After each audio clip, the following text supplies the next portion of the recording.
And we're live. It's the live show, episode 27.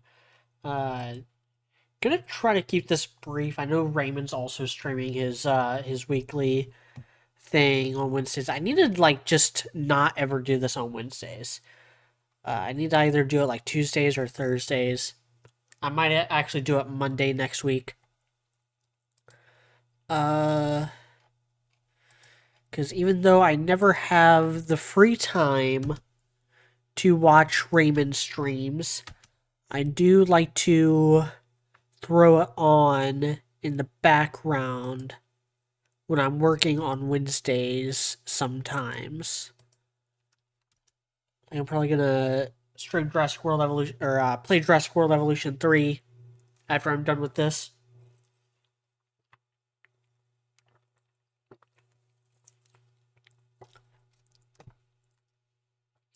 Ugh. I can never watch Raymond streams because he goes for like 8 hours, and I just don't have that many hours in a day. I get like a solid, I get like a solid 5 hours to myself, to work on stuff, every night. Do my own thing, write, read, play video games, make videos, edit, whatever.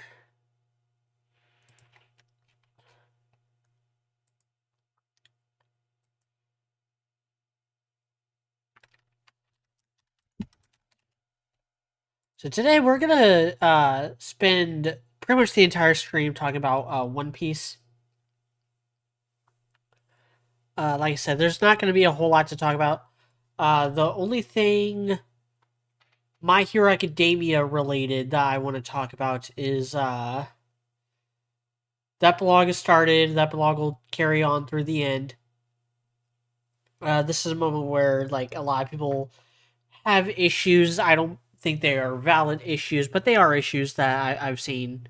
People have uh, over the course of this last year since it ended. Like Deku being quirkless, people have a problem with that. There is one bit that they cut from the manga with this kid. They might be saving it for next episode or episode after that. They might have like do the whole bit in a single episode instead of spreading it out weirdly like the manga did. But there's this kid. He has like an unstable, super powerful quirk. And his parents like locked him in a basement for years and years, and he gets out because of all the destruction that Shigaraki caused. And he's like 3 seconds away from being the next Shigaraki when an old lady is the one who holds out her hand to him and saves him. And we get a flashback that like this old lady saw Tinko Shimura before he became Tamura Shigaraki, and that she has lived like regretting not being there for that child who very clearly needed help, and she's not going to make that same mistake again because that's what Deku taught her and taught the entire world. Like, yes, there's still going to be heroes. Yes, there's still going to be villains. There's still going to be people like Muscular or Moonfish who are just crazy or violent or greedy or just down to their people like All For One who are just to their core evil. But with this new dawn of heroes, with people like Deku and Uraraka and Bakugo at the forefront, and Shoto Todoroki, we're not gonna ever have a Shigaraki or a Toga or a Twice or a Dabi come again, and at least not for the character's lifetime. Whatever Horikoshi wants to do next, if he even wants to revisit this world, this in Vigilantes is probably all we're gonna see from this world. And that's kind of a shame because this world is really interesting, and you could, like I said, you could always come up with some dickhead to keep it going through movies and stuff.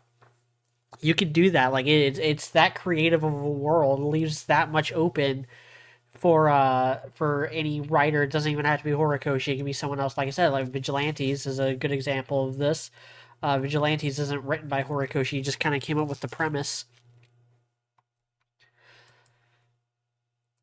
But yeah, that's all I want to say about MHA. I kind of said my piece about I'll probably go through the whole season. Whenever the season's done, I'll probably go through the whole season, revisit it, revisit the whole anime. So I did that when the manga ended. I did a stream where I just talked about the manga, and that was fun. And MH is good enough where it deserves the spotlight again. Like it deserves to have a whole like episode dedicated to it once it's over. And I really need to get working on the script because I have part of a script done for an honest look at Shigaraki. Because I've been wanting to do that video for literal years. Uh, and I started writing the script when the manga ended, and then I put it on the back burner. And I'm trying to like get back on it now that the anime is wrapping up. Because I think Shigaraki is a fascinating character study in what it means to be a villain and what it means to be a hero, and how he is juxtaposed with both Deku and All for One.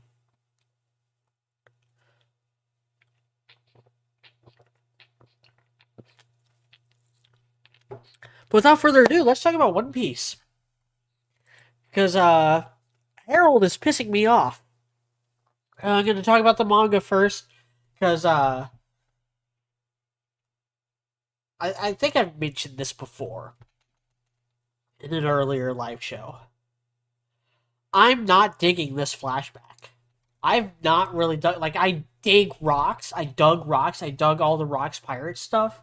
I even dug, like, Roger, seeing him. I really dug Garp. I always love seeing Garp in his prime kicking ass.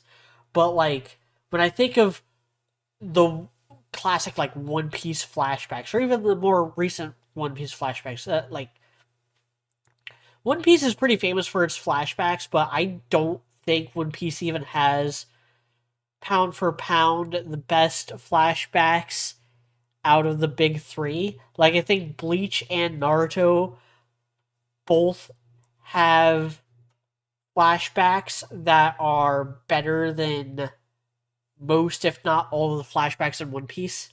Does that make sense? Like, I think that's a hot take. But like when I think of great flashbacks, I think of Gara. I think of Pain. I even think of like Obito. You know, like the whole like I'm in hell scene where he just snaps and slaughters all those Mist Ninja after seeing Rin get killed. When I think of Bleach, I think of the flashback with his parents, how they met. I think of the Aizen scheming and screwing over all the captains and turning them into the Visors.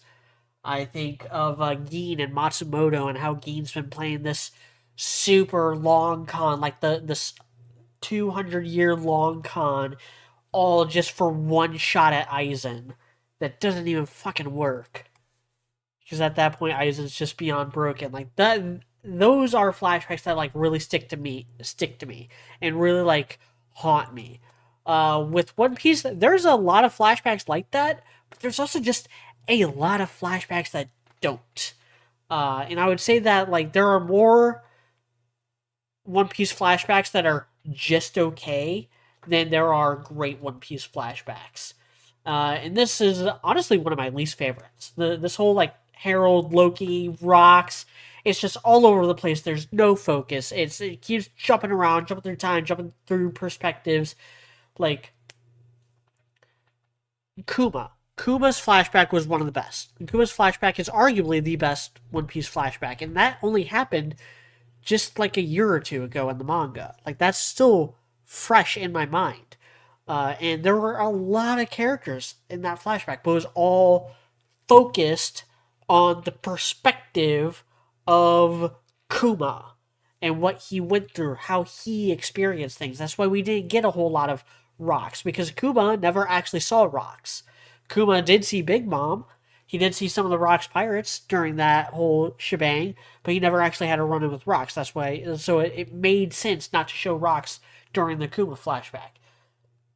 Just like it made sense not to show, just like it made sense to show Gecko Moria during Odin's flashback, because we know that Gecko Moria and Kaido, they had been beefing around the same time that Odin was around. So we got a little bit of that. Odin's flashback, I think, is just okay. Like, I love Odin as a character. And I think Harold is a kind of a failed. I can't say failed because it's still good. Like, it's not awful. It's not unreadable. Like, I'm still liking a lot of what I'm seeing from the One Piece manga. But, like, I feel like Harold is very much a been there, done that. Like, he feels a lot like Odin with how he's, like, just this troublemaker, the hide your kids, hide your daughters type deal. But then he's just like that for like half a chapter, if that, and then he's just like cool dude the rest of the time. Like I think Oda oversold Odin on that, and I think Oda really oversold Harold on that. Uh, and Odin, everything kind of like came together at the end. With the fight between the scabbards and Kaido, and them running and jumping into the future. Like it all kind of like came together and added a lot of narrative weight heading into the raid of Onigashima. Whereas this, granted, it's not over. Like it can still build up to and pay off something spectacular once we catch up to the present day. But I'm just like I'm sitting here being like, man, it's been a long time since Luffy's been shown. It's been a long like I'm struggling to remember what was even happening. Like Emu possessed Gunko, Luffy and the gang were about to go fight them. Killingham was unleashing the nightmares again, and Haruden said, "Loki, you got 5 minutes," and that was like 20 chapters ago now. But when I think of like great One Piece flashbacks, I think about Kuma, I think about Nami, I think about Robin, I think about Law. His flashback on Dressrosa with Corazon. That's kind of it. Like I do like a lot of the other flashbacks. Like I liked the Odin flashback. I liked the Skypiea flashback with Montblanc Nolan and Calgera. Like I think that was a great story. I think that my role with the Skypiea flashback is that I think I wish we would have gotten it earlier in the arc instead of saving it, and kind of tacking it on to the end. Uh, or some other flashbacks that we've gotten. Brooks flashback kills me. That was a great one. But more because of just the circumstances. Like I don't think the Rumbar Pirates were especially interesting. Nothing about them as characters were interesting. It just kind of sucked that they all died like that. Same thing with Chopper. Like I don't like Doctor Hero Luke. Like his whole impression, whether it's in the anime or the manga, which is very different in both anime and the manga, is just I don't care. I don't care about Doctor Hirulik. I only care about him insofar as I kind of care about Chopper. Chopper's not even nearly my favorite Straw Hat. Never was. So I can only buy into that story so much. I can only put so much emotional investment in that.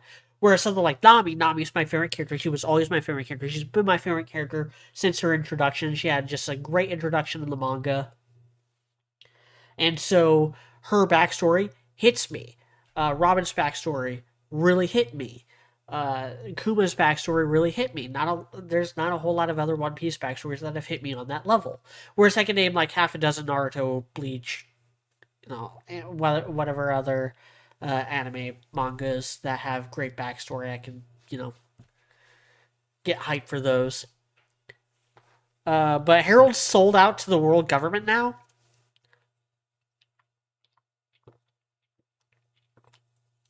Which we knew that was coming.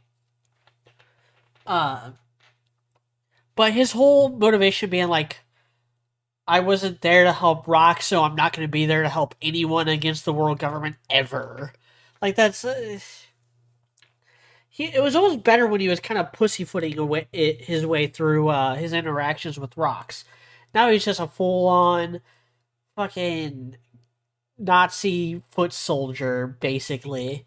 Like I can't wait for Loki to fucking kill him in this flashback. That's gonna be cathartic. Like I'm looking forward to him dying. Also Shanks, absolutely a rat. I don't care that he saved Fisher Tiger.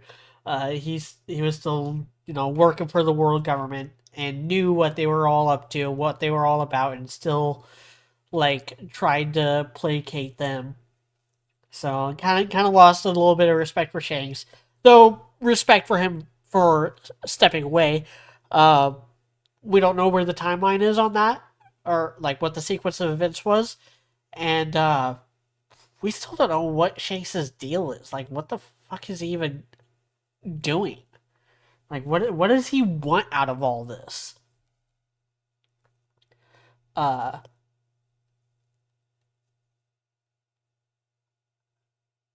so yeah, that's kind of all I have to say about the manga for now.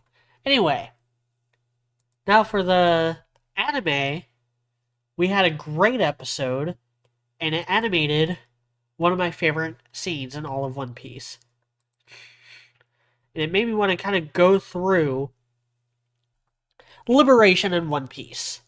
I kind of talked about this with the whole debate, like, is One Piece political? What's the difference? The whole difference between being political and having politics. One Piece has politics, but it's not actually political because Luffy never actually takes any political stances ever. Luffy never says, eat the rich. Luffy never says Black Lives Matter. Luffy never says, they in triple parentheses. I'm trying to think of like a right wing equivalent to the whole Black Lives Matter thing. Because Luffy, he's not a hero, he's not a revolutionary, he's not an advocate. He is a force of nature who is in it for himself and his friends. Like, everything begins and ends with his own, frankly, selfish desires. He does not care about the actual politics of any given situation. Uh, we still don't know what Luffy's true goal is. We do have some clues, like it probably involves food. Because Kaido asks him, like, what kind of world do you want to create? And Luffy says, one where my friends can eat their fill. So it probably has something food related, like his ultimate goal might be to end world hunger. That'd be neat. That'd be cool. I don't think it's going to be something as simple as that. Or I might even be overthinking. It might be even more simple than that. But up until Drum Island, Luffy would literally just go island to island and just fight who he wants to fight, maim who he wants to maim, steal what he wants to steal, and just like kind of go with the flow. Like Shanks did teach him that, there's fights that aren't worth fighting.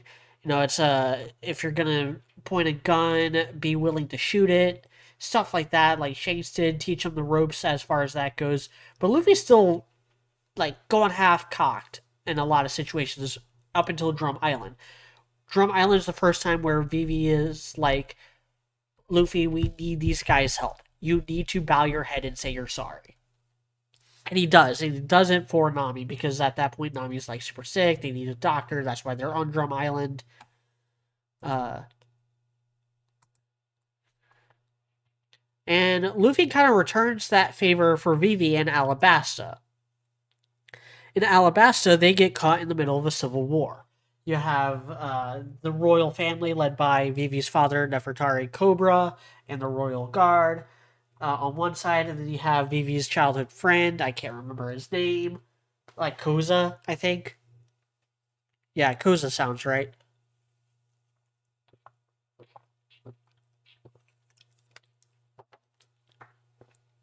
And it's all being instigated by Crocodile. And that's the thing, like this, like the whole Alabasta Civil War is not a legitimate civil war because it's being fought over something that neither side has any control over. Because it's Crocodile who is stealing their rain. He's the one using the dance powder. He's the one taking Alabasta's rain away so that it would rain somewhere else. He's the one who made it look like Cobra was the one who had the rain powder. Like it's all fake. It's a fake civil war where real people are dying. And that's what Vivi is trying to stop. And Luffy has the emotional maturity. We don't really think of Luffy as being emotionally mature, but he is. He, a lot more than he lets on a lot of times. he is the one who tells Vivi, like, people are going to die. You cannot prevent every death. We can minimize it, but the only way you're going to be able to minimize it is if you risk our lives, which we are willing to do. Let us help. Let us put our lives on the line too. Because in that instance, Vivi's life is not enough. Vivi could become a martyr, could have martyred herself, died for her cause, and it would have fallen on deaf ears. Nobody would have cared because the tensions were already too heated for a single princess's life to matter to them. If anything, it would probably made it worse because it would give the royal guard a lot more cause to like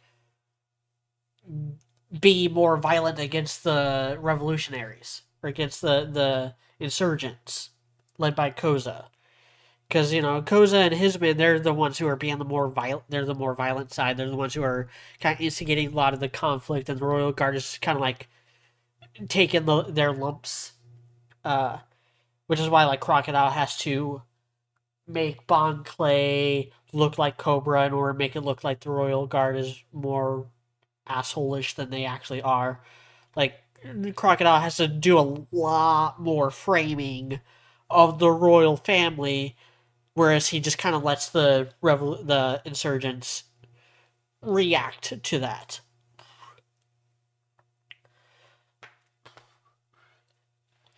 But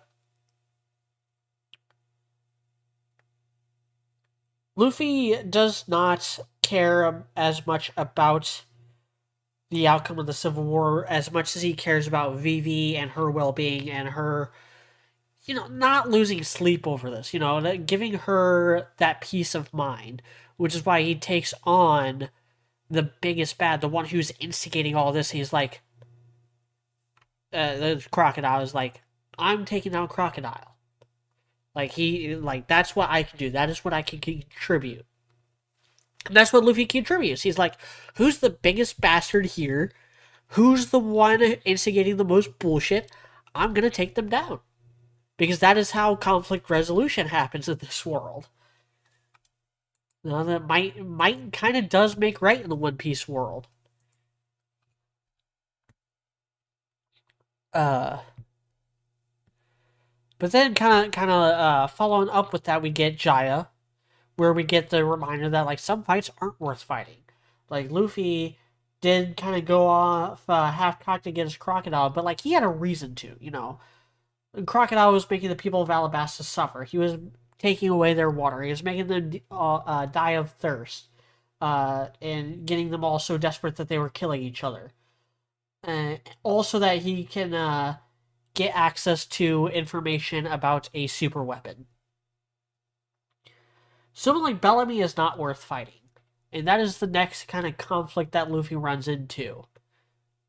And this is where Blackbeard also comes in. And I love the Luffy-Blackbeard dynamic. It's haunting. Like, the way that Luffy stares at Blackbeard every time they meet. With the closed-mouth frown. We never get Luffy thought bubbles. Because anytime Luffy's actually thinking, he's speaking. So we never, ever see thought bubbles for Luffy. But because of that, you're left to kind of wonder, what is he thinking about when he looks at Blackbeard? What is going on there? What does he see that we're not seeing? And the obvious answer is something I'll get into. I have a point on that later. But just the Luffy-Blackbeard dynamic, and that Luffy recognizes something in Blackbeard, and Blackbeard clearly sees something in Luffy. Clearly. Like, Blackbeard's kind of a Luffy fanboy in some places. Like, in Jaya, he's like, Sky Island exists. I hope you get there, kid. Tell me all about it next time you see me. And then when they run into each other on, later on in that arc, when Blackbeard finds Luffy's updated wanted poster, he's like, I knew 30 million was too low for a kid with that much hockey. I knew 30 million was too low. 100 million makes a lot more sense with the kind of hockey he was throwing around. It was the first mention of hockey in the series. And it's from Blackbeard and Jaya. And then, sure enough, like next time they meet, Blackbeard says, "You found the Sky Island, right? It existed. So does the One Piece. And just as the One Piece exists, you can still save your brother." Like, Blackbeard doesn't do anything to stop Luffy from saving his brother. Because Blackbeard doesn't really care. Like, the whole capture of Ace and handing him over to the world government and having the world government stage a public execution, that's all stuff that Blackbeard just wanted in order to like get Impel down, get his crew, and take down Whitebeard. Like, he does not actually care if Ace lives or dies. In fact, he probably wants Ace to live. Like, we don't really know what all Blackbeard thought about Ace, but we know that he asked Ace to join his crew. We know he clearly had some level of respect and admiration for Ace. We know that he sent his right-hand man, Jesus Burgess, to Dressrosa to get the Flare fruit because, and his quote is, "It'll be like having Ace on my team." Like, he clearly has a lot of admiration for Ace. And I feel like if the Paramount War went differently, if Whitebeard still died but Ace managed to survive, Blackbeard would have been happy. Blackbeard would have been like, "Yeah, you can't ever keep those us D-clanners down." Like, that's, speculating again. We don't know a whole lot about Black. We don't really know much about his actual motivation. Like, we get a lot more about his backstory here in the most recent flashback with King Harold, but he never brings up his past. He doesn't seem to have like a big axe to grind against the world government for any petty slights that they cause him or any grievances that they cause him or his mother or his father. He just wants to rule because that is his dream. That's his ambition. Like, he'd do that regardless of what his backstory was. That's kind of what makes him so terrifying as a final antagonist, because he represents the dark side of liberation. Whereas, like, liberation and freedom is a big theme in One Piece. It's kind of the whole purpose of this live show and me focusing on this with Gear 5 Bonnie. And I'm going to tie this all in at the end here. But Luffy still has rules. He has his own code of ethics, his own code of honor that he follows. And everyone's got to have that as a pirate. Like, even in the pirate world, there are standards. Every pirate has his own creed. Blackbeard has his own creed. We don't know what the details of that creed is because we haven't gotten a whole lot with him and his crew and their dynamics. But we know that, like, Blackbeard's crew is full of evil people. Like, the worst of the worst. But also Kuzan. There's more to Blackbeard than what's being let on. Like, even if Kuzan is a spy and is, like, gonna betray Blackbeard in the final war or whatever, he's still there. Like, he's still able to, like, swallow whatever pride he has and like, hold his tongue around Blackbeard. Because he sees something in Blackbeard.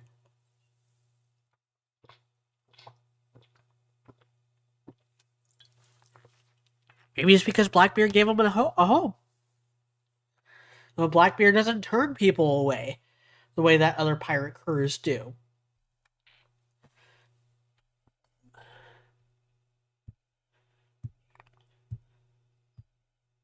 Uh,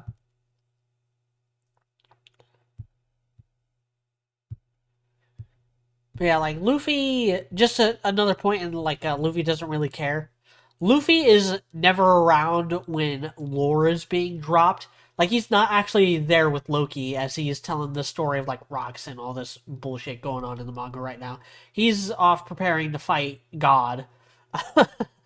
uh, which is not the first time that that's happened. It's not the first time that he's just kind of, like, fucked off during exposition time in order to prepare a fight against someone who goes by the title of God.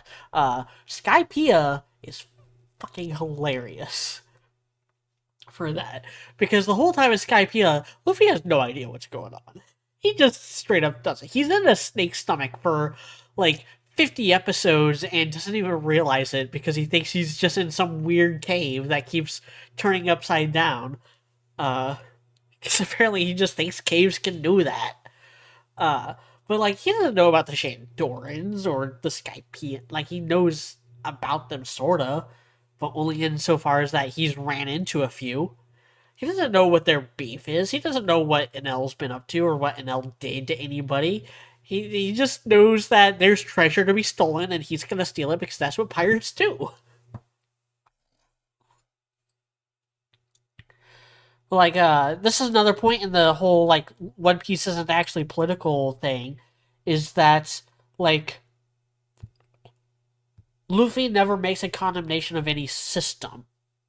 He makes condemnations of people, but it's always very, like, surface level. Like, Crocodile's a bastard because he's wrecked this country and stolen their water. And L's a bastard because he keeps zapping my friends.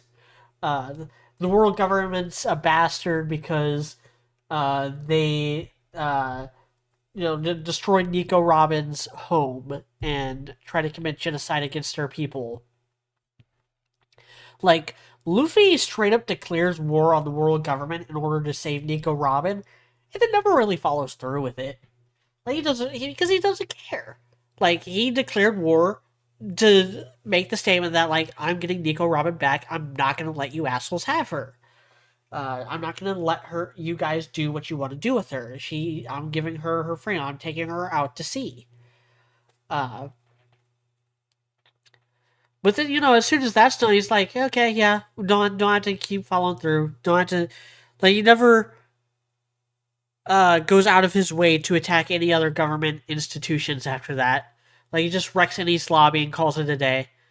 Then he only wrecks Impel Down because he wants to save Ace. He only wrecks Marineford because, I mean, let's be real, he wasn't the one that wrecked Marineford. He just happened to be there.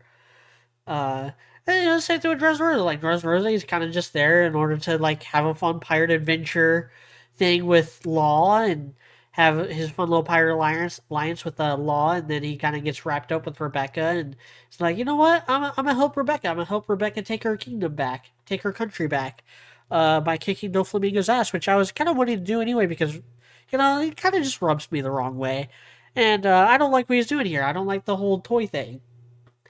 When Luffy discovers what's really going on, he's like, you know what? Yeah, we gotta just wreck shit. But then again, like he never condemns the world government for letting Doflamingo become king. He never condemns the Admiral Fujitora. He never condemns the Marines for like staying on the sidelines. He just wrecks Doflamingo because Doflamingo is the biggest bastard on the island and is the one that's getting in his way. Like when shit starts going south, Doflamingo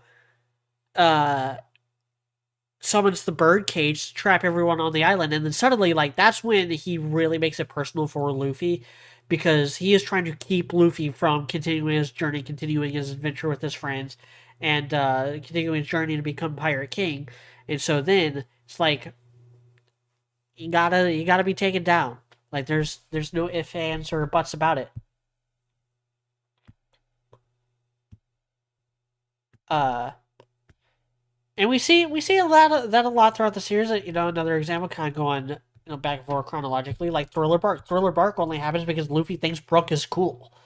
Like he was straight up ready to just be like, yeah, let's just have a fun, spooky adventure in this misty place. Oh, Brook's cool. Oh, he's missing his shadow. Let's help him get his shadow back. Then all of Thriller Bark happens because of that. Fishman Island. When he goes to Fishman Island, he straight up does not care about the optics. He's like, I don't care if it's considered racist for a human to beat up a fishman. I'm friends with Shirahoshi now. I'm friends with Eugene Bay. I got friends on this island. He's trying to like take it over. I'm not gonna let him do it. I'm gonna kick his ass. Like, Luffy doesn't care about the optics. He doesn't care about the pearl clutching. He's just gonna do what he wants. And he's a good person, so what he wants is, in the long run, for the best for people. Um,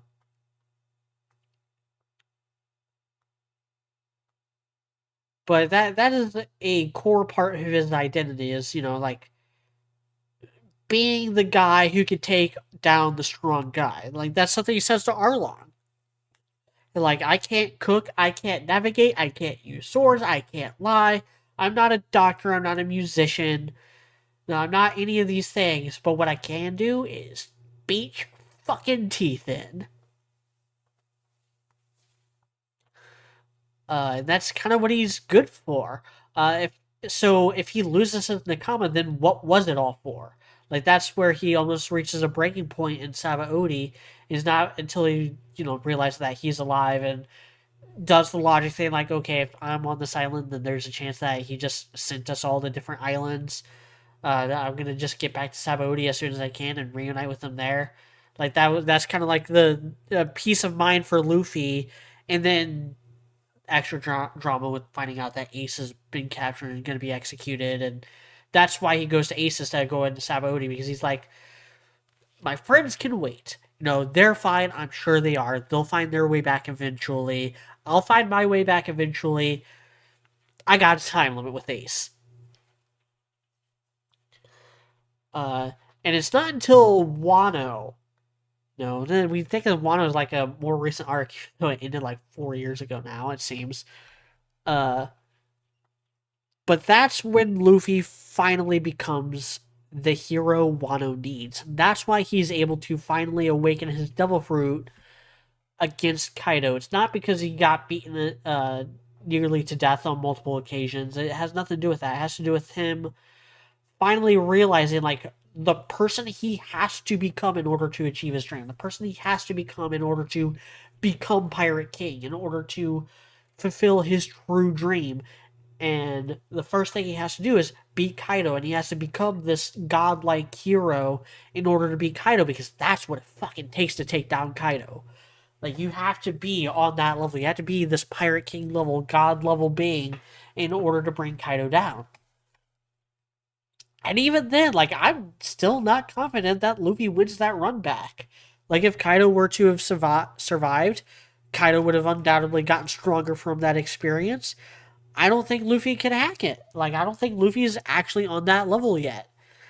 It hasn't helped that his opponents since then were like Rob Lucci, Admiral Kizaru, and then like the Gorosei, who we don't really know how they stack up against the Yonko. We know that like Warcury's armament is apparently like way stronger than Kaido's, because Gum Gum Red Rock was just bounced right off of Warcury, whereas it put Kaido on his ass. But like Luffy never actually beats Warcury. Like Luffy never actually does much against him. He just kind of like escapes. Uh, whereas like Saturn, the only reason why Saturn survived is because of Saturn's regeneration. Like Luffy would have absolutely annihilated him if not for that.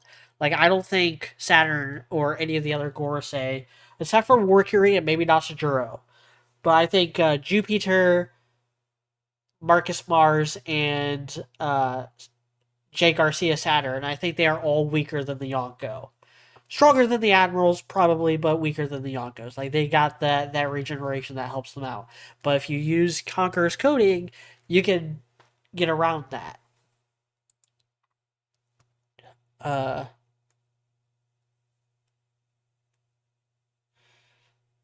but part of the Wano arc and that whole saga, really, is Luffy becoming the big brother.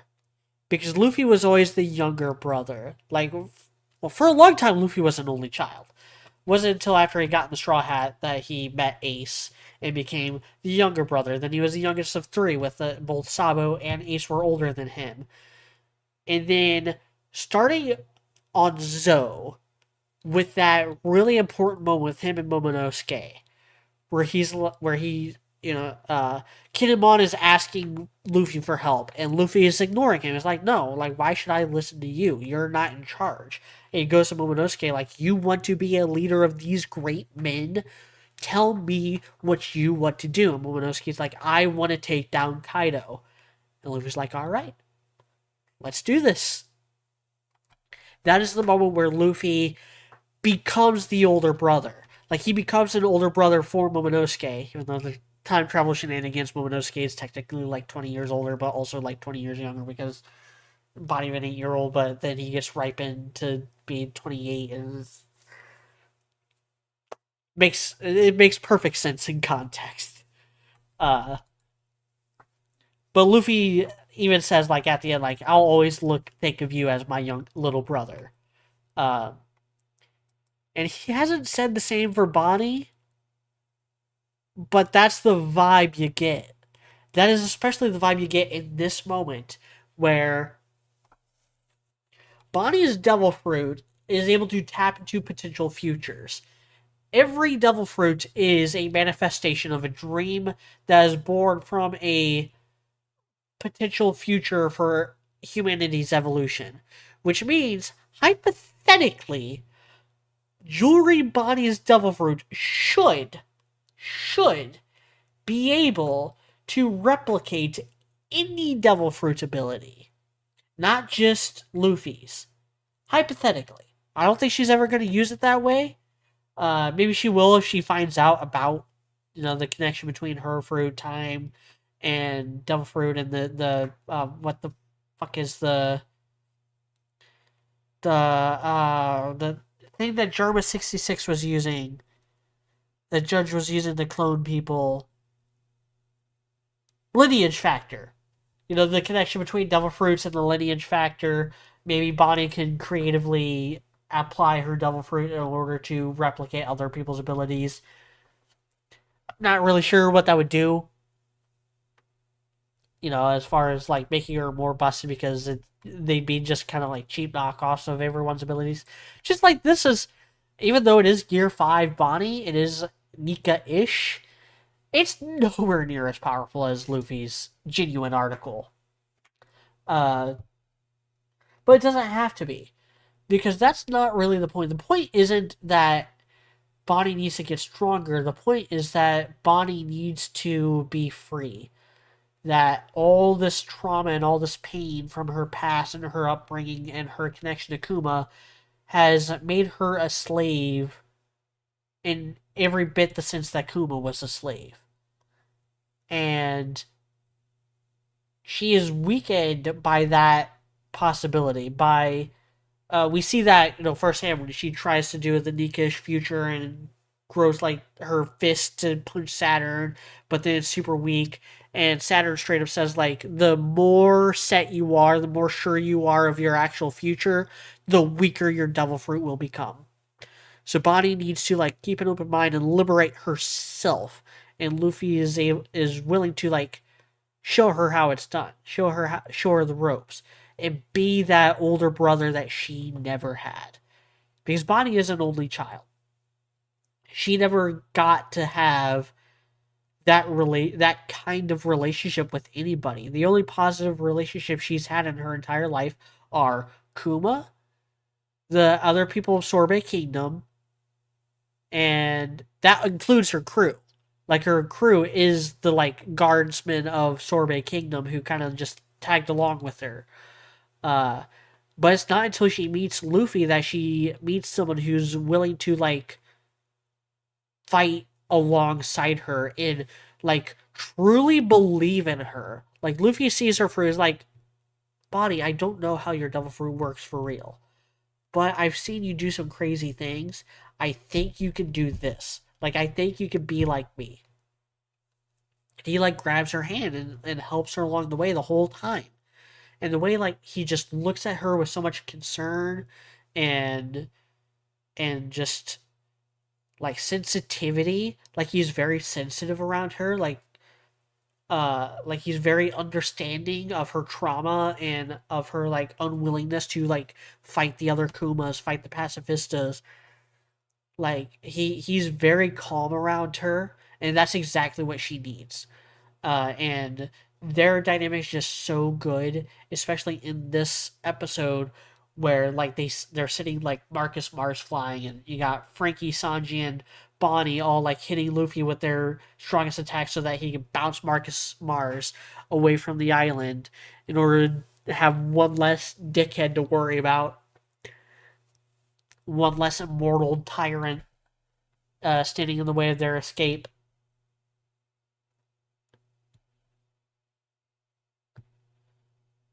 But Bonnie needed to envision a future where she is the most free, where she is the most free she will ever be. And the most free she will ever be is with Luffy.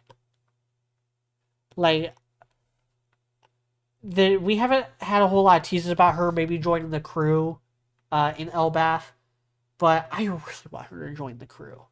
I really do. I want her to join the crew more than I ever wanted Yamato or Carrot.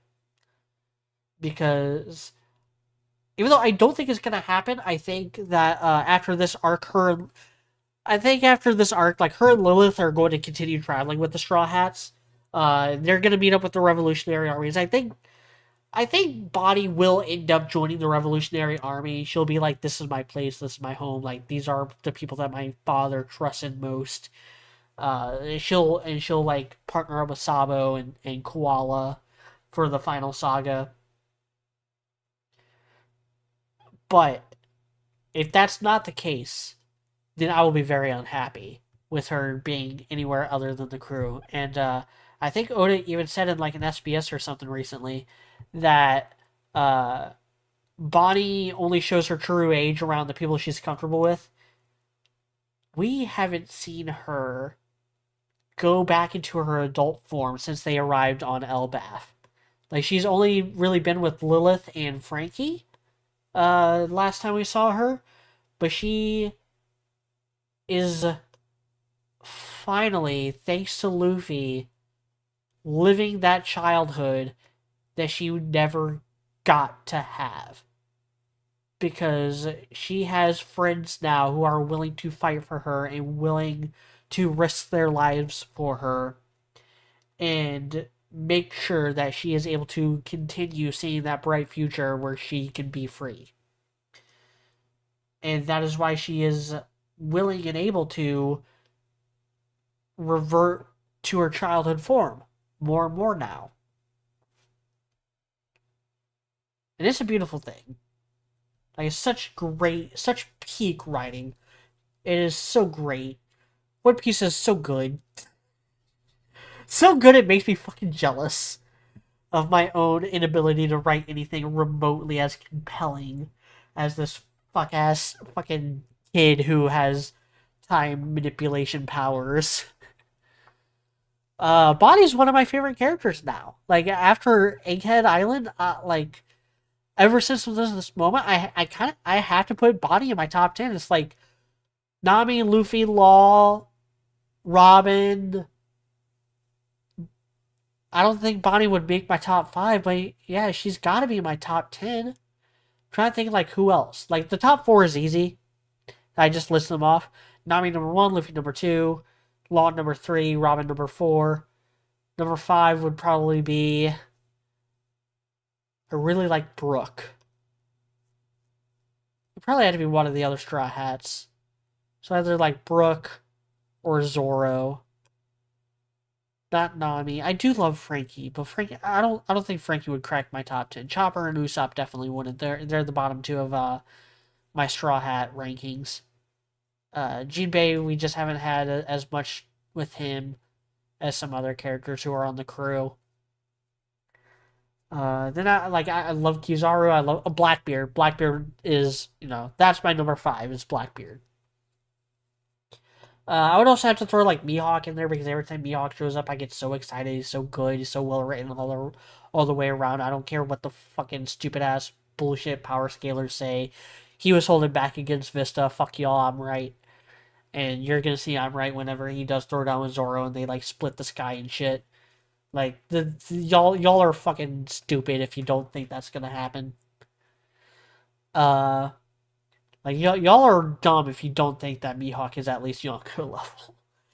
It is I'm gonna say y'all are stupid if you don't think Mihawk is stronger than Shanks. Like that Shanks is literally the one and only person we know for a fact Zora or we know for a fact that Mihawk has actually fucking beat. Like Mihawk has actually beaten Shanks. That's his only confirmed win. That isn't like fodder or East Blue Zoro. Uh, but yeah, that's actually gonna do it here for tonight. That was kind of it for my slide. I just really wanted to kind of like build up to like why this moment means so much to me, because Gear 5 Bonnie really is the culmination of everything Luffy has gone through, every bit of development he's had from the beginning of the series till now. Like this transition from this younger brother, the spoiled brat who's just kind of like throwing a temper tantrum everywhere, to this person that you can look up to, this icon that you can rally behind. That even though One Piece isn't inherently political, even though it's not taking any certain political sides, you can still use that flag, that Straw Hat Pirate flag, as a form of protest, and it works. Like, because that flag means more than anything, any single political point you can attach it to. That flag is about eating your fill. It's about partying hard. It's about having friends that you can party with, having friends that you can share food with, and doing everything you can in order to help each other out and share the burden of whatever's holding them down, and find yourself and finally like envision a future where you are the most free, where you are at your peak freedom capacity, your peak capacity for freedom. That's what that flag represents to me. Thank you all for joining me. I know I didn't have a whole lot. I didn't have any chatters, but I did have a couple people who were kind of like bouncing in and out. I think we peaked at like 10 or something viewers at one point. Uh, I'm gonna bid you farewell. Check out Raymond McNeil's stream. I'm about to go there myself. So y'all have a good day.